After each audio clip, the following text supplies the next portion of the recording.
Thailand now is moving closer to introducing a wealth tax with new asset tracking capabilities. This country is becoming more and more socialistic.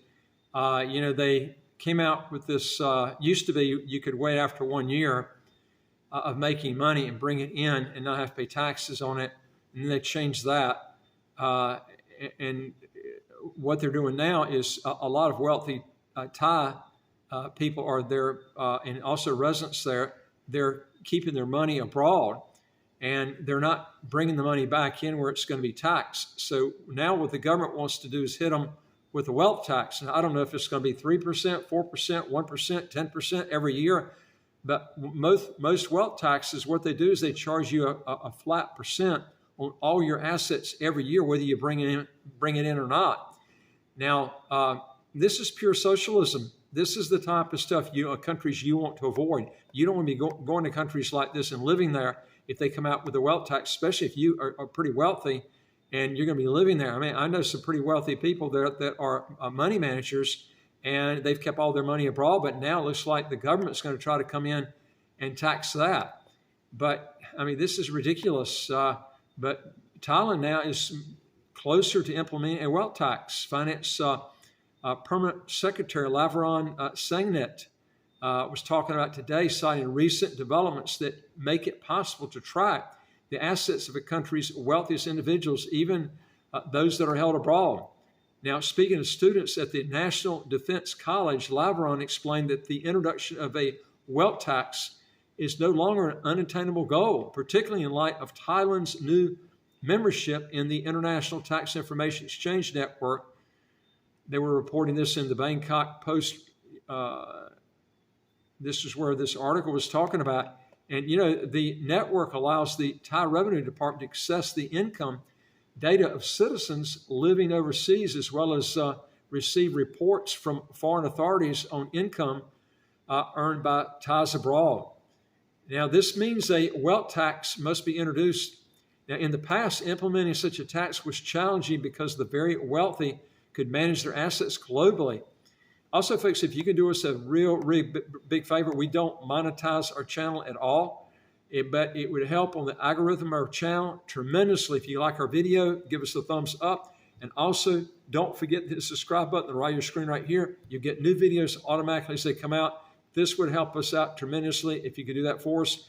And also, if you want to get your income taxes to zero or how to get a second passport as quick as 4 to 8 months, we can show you how to do this. Just go to our website, www.citizenshipquickly.com, and just ask for some help.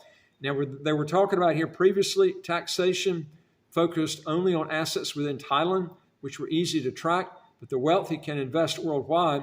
And he stated here, and we can never be able to track their assets abroad.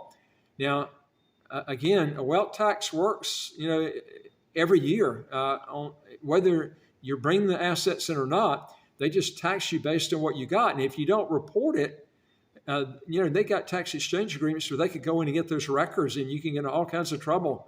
Now, thanks to this new international framework, income and assets held overseas are now visible, potentially enabling the taxation of previously untaxed wealth. According to Lavron, the shift in global tax trends towards reducing income taxes and increasing taxes on consumption and wealth has prompted a reevaluation of Thailand's own tax structure. Oh man, this is one country. I'll give you a good alternative to go to instead of Thailand. They're actually going in the opposite direction. They're trying to make it better and better. This in Southeast Asia, and that is the Philippines. And also it's English speaking. Just don't ever get the passport, because the territorial tax system ends once you get citizenship. And also, if you get citizenship, if you are an expat coming into the Philippines, you're not born there, and you get citizenship, you're going to have to relinquish your other passports. You don't have to relinquish them if you're a born Filipino, okay? But if you're coming in as an expat, you would have to give up your other passports, and their passport's not good. You have visa free to Thailand, which is that is one thing that's nice, but the number of countries you can go to are very low. You can't go to the Schengen countries there, but that is an option over going to Thailand. Tell you another thing, two other things I like about the Philippines over Thailand is the Philippines is English speaking. Most of the people, especially if you're looking for a female, most of the females there speak really bad English if they can speak at all. And if you're a Christian, you're looking for a Christian, man, none of those women over there are Christians at all in Thailand. The ones in the Philippines are 98% are either Catholic or Christian. Catholics are Christians, but that's basically what I would be looking for. And I think the Philippines has the best deal as far as taxation costs. They get good health care over there. If you're close to Manila, you got everything over there. Now, the pollution level is pretty bad in Manila, but you can get out and out of areas where it's not so bad. But they were talking about here is raising the VAT sufficient in terms of tax structure reform, which should be. But they're saying here that the answer is no, because the key objective of taxation is to reduce income inequality between high income and low income earners.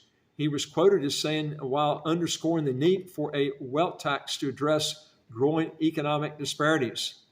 Now, he was also highlighted that a well-balanced tax reform could lead to the reduction of income tax rates, which will serve as a means to encourage investment and attract skilled professionals to Thailand. I'm going to tell you something. This is how people think that are in government. They think so stupid. You don't do that. If you want to bring wealth in, lower taxes and bring in entrepreneurs, they're the ones that have money, okay? If you want to grow, then they will hire the people that are the technical type people that Thailand wants. The stupidest thing to do is raise taxes like the UK did. I was just reading the other day, 10,000 millionaires have moved out of the UK because of the new tax laws eliminating the non-dom system. Just dumb, stupid dumb. I mean, that's just the way that bureaucrats think. They're so dumb in their thinking. Socialism never helps the economy. I'm telling you, it's a way to destroy the economy quicker than anything. I would advise you, in any type of way or form, I would be getting away from Thailand and not going back. Another good place is pretty nice, but it's very expensive to live there, and they've got a territorial tax system too, is Singapore. But Singapore is very, very expensive, and to me, I would rather go in a place like the Philippines. You get a lot more money for your dollar. He highlighted that a well-balanced tax reform could lead to the reduction of income tax rates, which would serve as a means to encourage investment and attract skilled professionals to Thailand. Totally disagree on that. Many countries have adopted mitigation strategies. When taxes are raised in one area, compensatory measures can support vulnerable groups, aiming to reduce the impact of consumption tax increases he was talking about here. Now, simultaneously, increasing consumption wealth taxes, he added, could enhance the efficiency of tax collection. That's just incredibly stupid.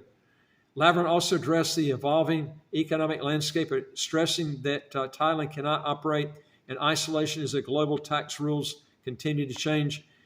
He went on to say that we must acknowledge the global tax rules have changed and Thailand cannot operate in isolation. This is such a dumb guy. I believe, he's talking about here that I believe in well-balanced tax reform in the future is achievable. And, the Finance Permanent Secretary's remarks follow a proposal from Thailand's Fiscal Policy Office to reform the country's tax system, aimed at generating revenue, strengthening debt repayment capacity, and adapting to changes in economic structure and consumer behavior. Folks, if you want to get around high taxes, don't go to a place like this. It sounds like Thailand is on the downhill, okay?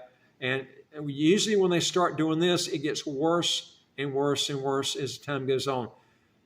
Do things like the Philippines. I'll tell you two good countries that are doing the opposite direction because they got good leaders in there. Philippines is one of them. El Salvador is another one. These are two I'd be looking at I actually like El Salvador a little bit better in some ways because they allow dual citizenship across the board. But the Philippines, if you do want that passport, you could get that quicker in the Philippines than you would be in El Salvador. But again, you would have to give up your other passports in almost in every case, unless you're already a Filipino by birth. If you want to know more on this, go to our website, www.citizenshipquickly.com. If you want to legally get around high income taxes, get your income taxes to zero, or how to get a second passport as quick as 4 to 8 months. Again, folks, you can do us a big favor. We don't monetize the channel here. Give us a thumbs up if you like our video, and also don't forget to hit the subscribe button on the right of your screen here. You get new videos automatically as they come out. And I would like to hear from you. If you got a question or comment, put it below. And again, go to our website, www.citizenshipquickly.com, and just ask for some help. And I look forward to talking to you on the next video. Take care.